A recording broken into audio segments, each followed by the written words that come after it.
You know, when I was sitting in that cell, they sat down by me and told me what they could say to you. When I was picked up and didn't know why, and asked and asked.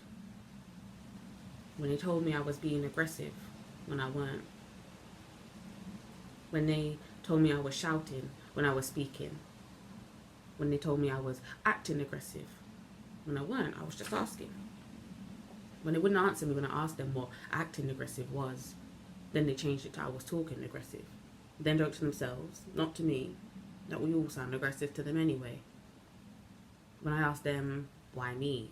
And they laughed. Fits the description of. And a third of the four of them smiled wider, knowing that I didn't, and knowing that I knew I didn't. And the description they described was so shit it was laughable. If it was laughable. When they said, the second of the four, that I was gesturing aggressively. When my hands moved to say a passive howl, and the third of the four cuffed them saying, see? When they told me to stop speaking. So I stopped speaking. But then I started shouting. I did start shouting, fuck it. And my people stopped to see. And saw seeing the four of them and the one of me. And my people was witnessing and watching and waiting. And some of the young ones started filming. Phones out like a high-tech self-defense. But when they were threatened to keep walking and to stop filming, or it being made clear as crystal, exactly what would happen if they didn't. So they... But an elder shouts back, no, you're right, sister. Then the third, that cuffed me, smiled and silent laughed and said for my ears only that the four of them got more rights than the one of me, and they know him better than the few that I got, that he knew I didn't even know. I heard myself stop shouting. I heard myself. I hear myself stop shouting. I stopped because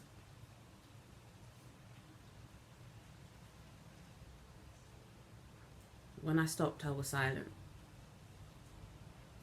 Then they told me my silence could be used against me in a court of law. And when all I could say was why to all of this, they told me I get all I need to know down the station.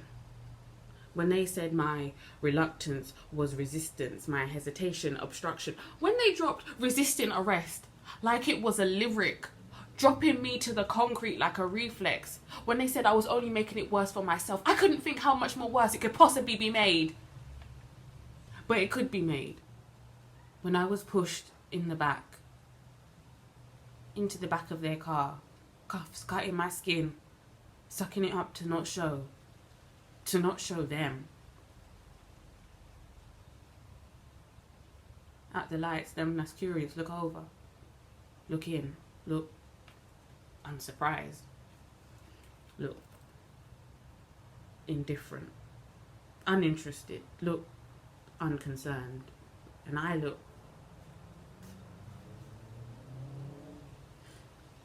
when I hold my shaking voice together to just about say as clearly, as softly, as passively, as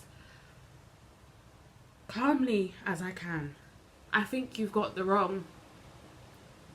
The one in the front that's not driving turns sharp and says as softly, as sarcastically as she can, your mouth's already got you here. You don't learn, do you? The one in the front that's driving laughs and catches my eye in the mirror, pretends he's laughing at something else, but wasn't. When I sat in that cell with the four of them standing carefully, quietly, casually over me, on his ones, telling me how we can become unwell, telling me we can become unwell, telling me the suicide rates of us in their care.